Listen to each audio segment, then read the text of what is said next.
Small Saga is a newly released, charming medieval-themed RPG in which you accompany a charismatic mix of rodents, fight against ferrets and robodogs in turn-based battles in various locations scattered throughout one of Europe's biggest cities, Paris.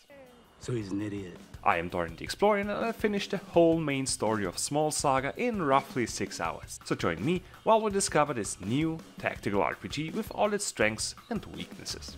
Accompanied by incredibly themed music, we see ourselves follow Verm, a timid-looking mouse with a traumatic past and anger issues, so just your generic millennial, who picks up a knowledgeable mole armed with a lighter, a musically inclined squirrel and a coffee-loving punker mouse. The small world is being threatened by the humans, named gods. This threat is ever-present and well presented in the lively cities, which are filled with shoes, tins and the deadliest weapon of them all, Legos. Apart from the danger the gods pose, we further take on political quarrels, well, is that squirrel vaping? Clairvoyant owls and the Kraken in the dialogue-heavy story. These battles are all predetermined, needing no grind or your typical hunt for random encounters. This way, the levels and stat increases are kept balanced. However, this balance was more often than not lacking any real punch, since I never had any close calls or even saw the need to search for better equipment or use any items during a fight.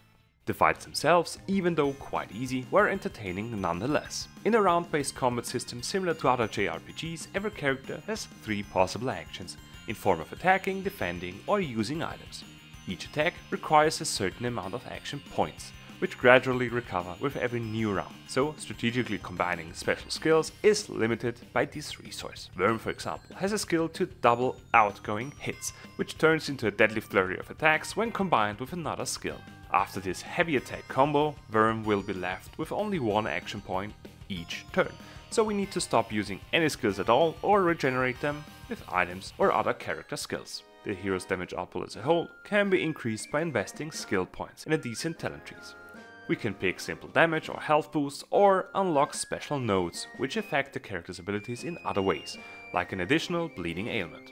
Further enhancements for our character's combat prowess can be found in the mentioned equipment, which we buy in shops, obtain through the main story, or via the surprisingly entertaining side quests. I admit I only did 1 side mission, but this one saw me helping out an artist to gather some paint. This search resulted in an encounter with 3 turtles.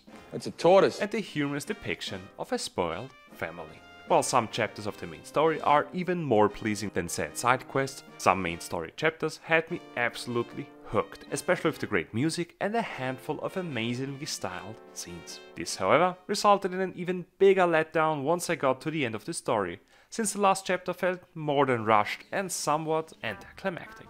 Regardless of the lackluster ending, the fact that this incredibly charming and lovely style RPG was developed by only 1 person even enhances the positives and dampens the negatives.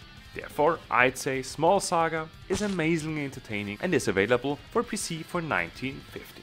But what is more interesting is your opinion on Small Saga. Let me know in the comments, like and subscribe to my channel for more RPG stuff, ring the bell for notifications and have a great day or evening.